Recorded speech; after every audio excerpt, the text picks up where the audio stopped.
Di video ini, saya pernah membahas cara mendeteksi saham-saham yang sedang bermasalah atau sedang memiliki isu tertentu dengan hanya melihat kode khusus yang disematkan pada saham tersebut. Saat itu, notasinya hanya ada 7. Sering berjalannya waktu, bursa menambah lagi kategorinya sehingga saat ini terdapat 17 notasi khusus. Nah, di video ini saya akan membahas 10 notasi lainnya sekaligus menjawab pertanyaan teman-teman di video sebelumnya. Pertama adalah notasi C.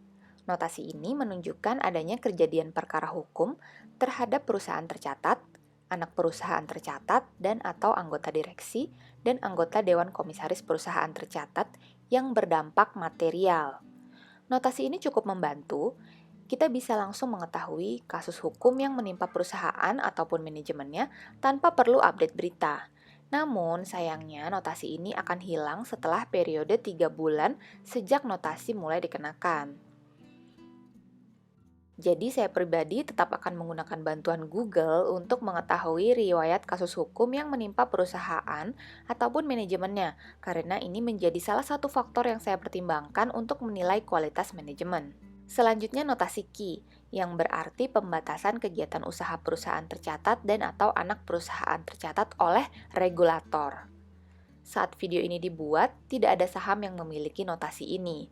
Pembatasan kegiatan usaha oleh regulator yang sering saya dengar biasanya ada di sektor asuransi seperti contoh-contoh ini. Selanjutnya notasi Y, untuk perusahaan tercatat yang belum menyelenggarakan RUPS tahunan sampai dengan 6 bulan setelah tahun buku berakhir. Biasanya yang dinantikan investor dari RUPS tahunan emiten adalah keputusan dividennya. Jadi dari awal tahun, pasti kita sudah mencari informasi kapan RUPS tahunan akan diselenggarakan.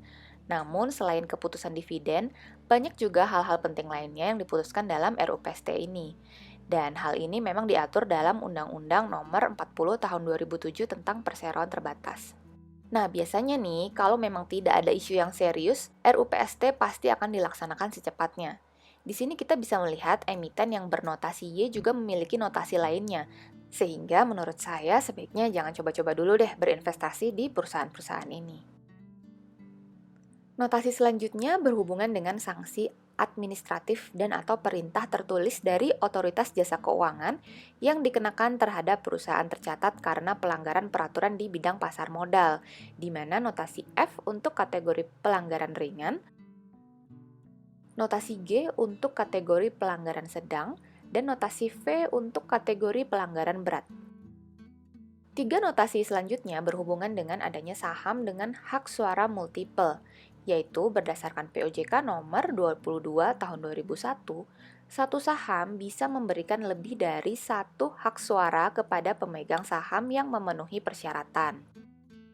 Ada notasi N, K, dan I yang saya rangkum di tabel ini.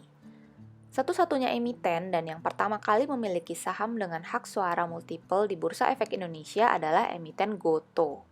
Dengan klasifikasi saham ini memungkinkan perusahaan mendapatkan tambahan modal yang besar, namun founder perusahaan tetap menjadi pengendali perusahaan.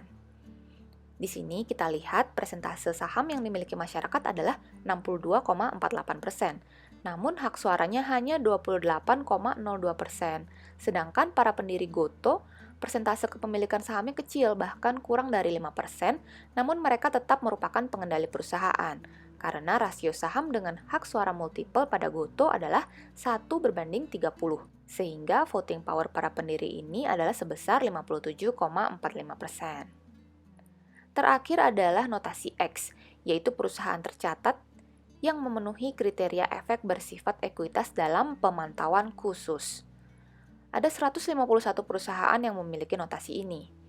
Kriteria lengkapnya bisa teman-teman lihat di Surat Keputusan Direksi BEI nomor 5 tahun 2022. Namun menurut saya teman-teman tidak usahlah repot-repot memikirkan kenapa perusahaan mendapatkan notasi X. Cukup hindari saja dulu saham-saham ini, karena masih banyak saham-saham lain yang lebih sehat.